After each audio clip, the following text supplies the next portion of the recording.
Hello, friends, and welcome back to Malicious Compliance Stories. Let's start our video with a story in which OP attends a beautiful wedding that takes an unexpected turn thanks to a supremely entitled mother. But before we begin, best way to support our channel is to leave comments, like, and subscribe with a turned-on bell so you don't miss the new video every single day. Here we go. Entitled parent ruins wedding. So yesterday, our dear friends got married in the most epic ceremony. They did allow children at this wedding, however, the plan was to have the kids in the balcony space so that if someone needed to take a child out, they could. I later confirmed this fact with the bride. Our group gets up to the ceremony and we're seated. We look around and notice we're surrounded on all sides by children under the age of 9. Most of the kids were really good, and their parents were able to non-verbally communicate to them when they needed to shush, and they got it. The ceremony starts, and it seems like all was going to be fine. The groom/bridal party walk in, and we were all preparing for the bride when this kid behind us starts loudly whining to his mom to give him his cars. "I want my cars! I want my cars!" He was so demanding, and instead of her parenting him, she starts shuffling through her bag for his toys. Distracting, but whatever, maybe the car will shut him up. Bride walks in and the ceremony starts. It was a beautiful mix of religious traditions and creative additions of things that were meaningful. The entire time, this kid is making loud noises and slamming his toys around. I had to cut my ear with my hand to hear the ceremony, and many others were turning around to look and see what the noise was about.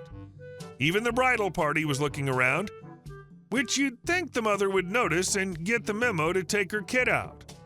But no, he gets louder and louder, screaming about his cars or whatever. His mom does nothing. Finally, during the point in the ceremony when the mother of the bride was trying to recite a blessing, a member of our party turned around and told the mom her child was being very disruptive and asked her to take him out, which I was very grateful for. She huffed and puffed her way out, finally, and we think this is over. Wrong. At the reception, this entitled mother stomps up to me. I was in the middle of an important catch-up convo. She demands to know who I am and who my friends were sitting next to me. I told her we're close friends of the bride and groom. She then demands to know our names. I told her, whatever. But then she marches around looking for my friend to ask her to leave, and when she found him, starts screaming "F you" at him, telling all within earshot that she can't believe the bride and groom would be friends with such terrible people. I walked over and asked her what her real issue was, and she said it was my friend's tone. I told her that it was very disappointing that we missed the blessing because of her disruptive child. She's pointing her finger, waving her palms in my face, saying how it's her right to have her son there with her. Because of all the commotion, a friend of hers comes up to see what's going on. The entitled mothers actually go on about how we attacked her, and her friend then actually says out loud, "Oh, I left my kid at home," with a chuckle. Then the entitled mother comes back at me with her sass hands and demands to know if I have kids, to which I chuckled and said, "No," thinking in my head, so that I can avoid crap like this. She then flicked her hand in my face and stomped away. This woman had no business having her child in the main ceremony room. She refused to honor the request to keep the children in the balcony, but also had no parental control like the other people with kids. Like, whatever. I'm just a friend, but I know the bridal party was having a hard time trying to concentrate during the ceremony due to this child.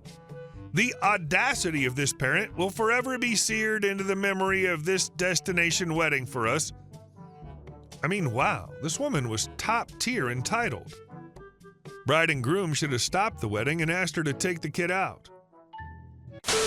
And our second story. A pair of entitled parents hold up the line at Starbucks so their entire 30-plus person family can order drinks before anybody else. I'm a 40-year-old white disabled man. I use either a manual wheelchair or a store's courtesy mobility aids to move about the store. This takes place in a Starbucks inside a local chain of stores called Fred Meyer. They're part of Kroger but maintain the Fred Meyer name. This occurred in Vancouver, Washington. About 2 weeks ago, I went in on a blisteringly hot day to get my frappe, then to get some much-needed shopping done. If you enter the north side entrance of this Fred Meyer, 117th store in Vancouver, Washington, the Starbucks is right there. I moved my cart around to get in line. Presently, 2 women, I wager were Pan-Pacific Asian, were at the head of the line. Behind them, an older white male somewhere in his 60s leaning against a cart with stuff in it. Man, that dude looked pissed about something. I hadn't been in line 2 minutes when the man cursed something under his breath and shook his head, walking off. I figured his loss, my gain, right? Oh, I'd be so wrong. I got behind the 2 Asian women and waited to be served. One of the attendants, someone I considered a very good friend behind the counter, moves over and discreetly whispers, "OP, you're going to be waiting a while. Brace yourself." I had no idea what they meant. I would soon enough. That's when a gaggle of about 5 young boys around 9 to 13 came over. They lead them to the ordering station and they ordered. They then went to the presentation counter.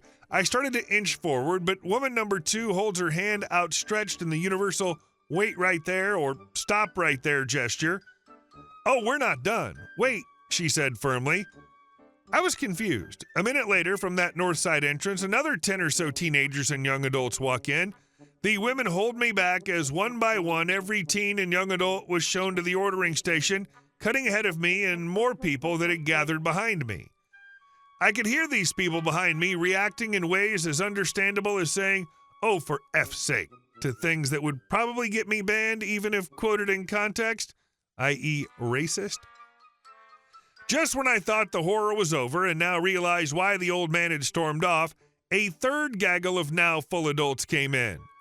The 2 women showed them to the front of the line. The people behind me were about to give these women a piece of their mind. My friend behind the counter said they'd been at this for nearly an hour. It wasn't just their family, but their entire church, too. "The entire church?" I stage whispered to my friend. They sadly nodded and went back to work. At this point, I decided I'd be better off just taking my money, buying the ingredients, and making my own frappes at home.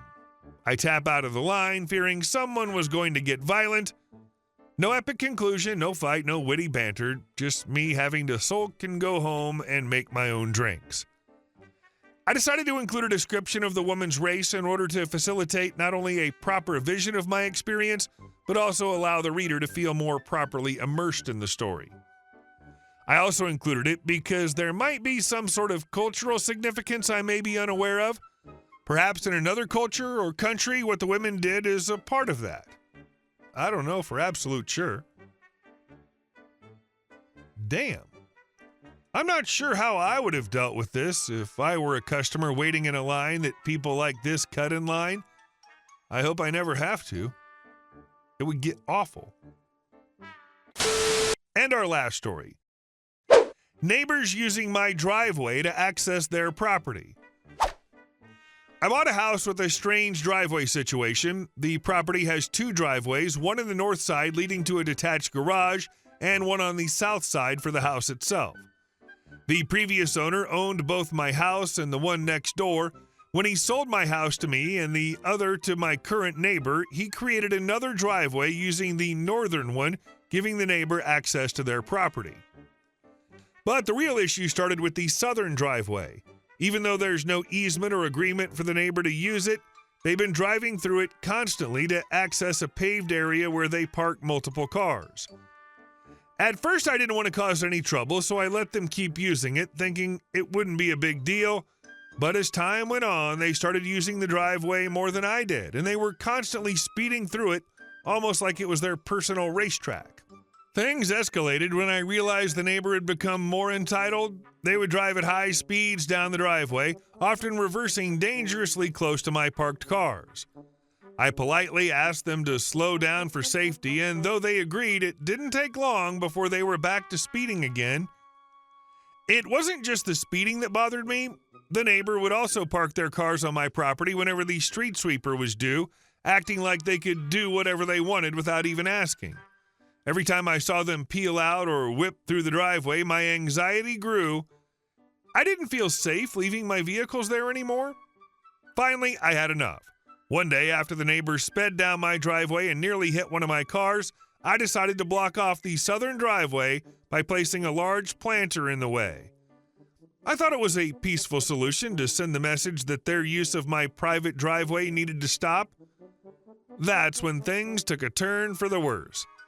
The neighbor completely lost it. He came charging over to my house furious and moved the planters out of the way. He started shouting at me, claiming I had no right to block his access. His wife even joined in, yelling and cursing me out. It was like they thought they owned the place, and I was just in their way. I tried to de-escalate the situation, explaining that I was planning to put up a fence in a week and was giving them a heads up so they could find another parking solution, but that only made things worse. The neighbor was livid, and from that point on, he started speeding down the driveway even more recklessly, peeling out every time he came and went. It felt like they were trying to intimidate me. I realized I couldn't live like this anymore, constantly worried about my safety and my property, so I decided to have a fence built to block off the southern driveway completely. They could still use the northern driveway, which they had legal access to, but they wouldn't be able to use my private driveway anymore. Once the fence was up, as expected, the neighbor was furious. He stormed over again, angry and threatening, telling me to watch my back. That's when I knew this wasn't just about the driveway anymore. It was about my safety. I immediately filed a restraining order against him, making sure that if he tried anything, I'd have legal protection. Update: the fence is up, and while the neighbor's still angry, I finally can use my own driveway without the constant worry of someone speeding through or damaging my property.